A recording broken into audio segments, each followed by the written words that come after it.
Chanakya did not only wrote about how to be good, he wrote about how to survive around people who are not. Seven verses or seven shlokas back to back in one complete lesson. How to know whose nature won't change, who to protect your goals from, who your real friends are, and what to do if you are ever facing a real enemy.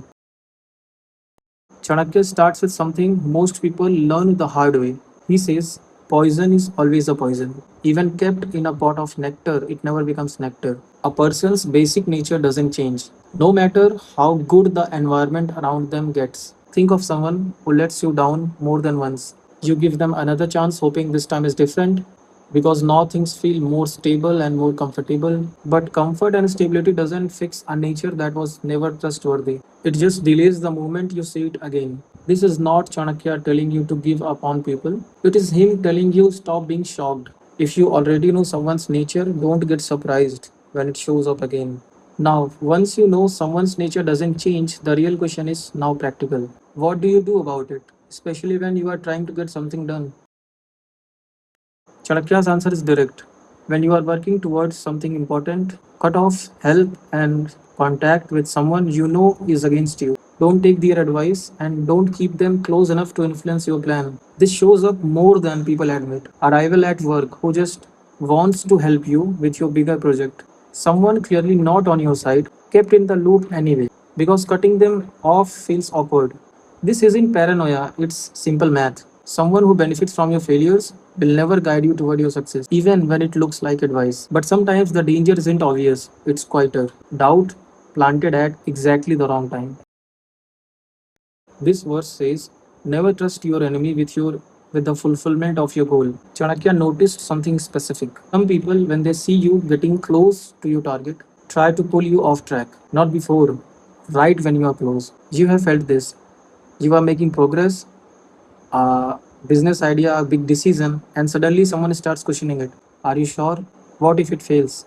Right when you needed steadiness the most. Here is the difference. A real friend challenges you at the right time, when it can still help. An enemy waits until you are close, and then plants doubt when it can hurt the most. And this timing tells you which one you are dealing with, a friend or an enemy. So, if enemies can't be trusted with your purpose, what actually decides who stays close to you? Now, Chanakya gets blunt here. He says most relationships exist because of purpose, not pure affection. People stay connected as long as something is being fulfilled on both sides. Selfless relationships, he says, are rare. You have seen this. Someone is surrounded by people when they are doing well. Then their situation changes. Money is gone, position is gone, and the crowd thins out. Not because those people were evil, because the purpose connecting you both disappeared. This isn't saying trust no one. It is saying know which relationships are built on shared purpose and which one you assumed were unconditional when they never were. But purpose doesn't only create selfish relationships, sometimes it creates real loyalty, even in the last place you had expected it. Chanakya says, even he is your enemy's son. If he is genuinely your friend, protect him. This is a real shift.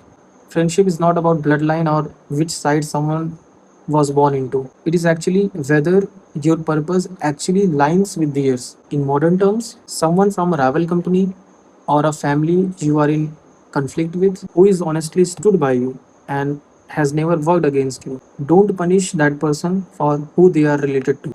The real enemy, he says, is someone who is hostile to truth, not someone connected to your enemy by blood. Judge people by their own actions. Now you know how to spot a real friend, even in an unexpected place. But what about a real enemy who is a genuine threat? The next one is the sharpest of the seven. He says, until you find your enemy's real weakness, keep up an appearance of friendship. Stay outwardly respectful. Don't show your hand.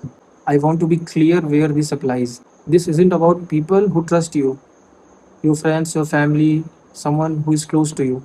This is about a genuine adversary in a real competition. Two companies chasing the same client, two people up for the same opportunity, where one side is openly working against other. In that situation, stay calm and composed. Not revealing frustration, not tipping your strategy is not fake. It is control.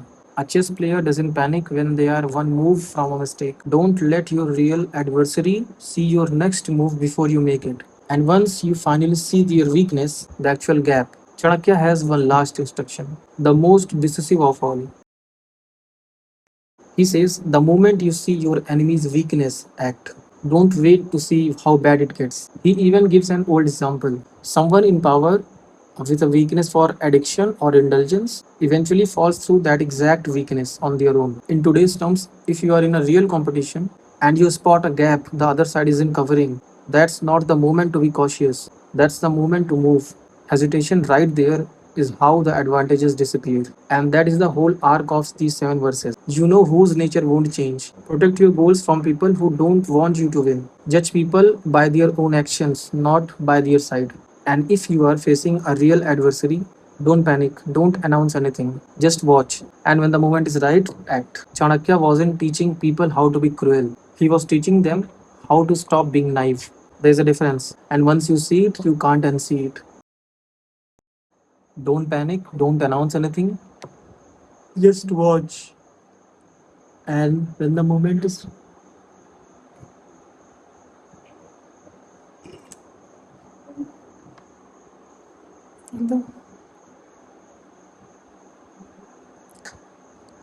when the moment is right, just close your eyes and sleep. ये मजाक कर रहा हूँ. When the moment is right, just act. Okay, you know what to do. Oh hi. Also, please give me some suggestions to how to improve the video if there is any, and also tell me do you like the video or how can I improve it? Okay, please give me some suggestions.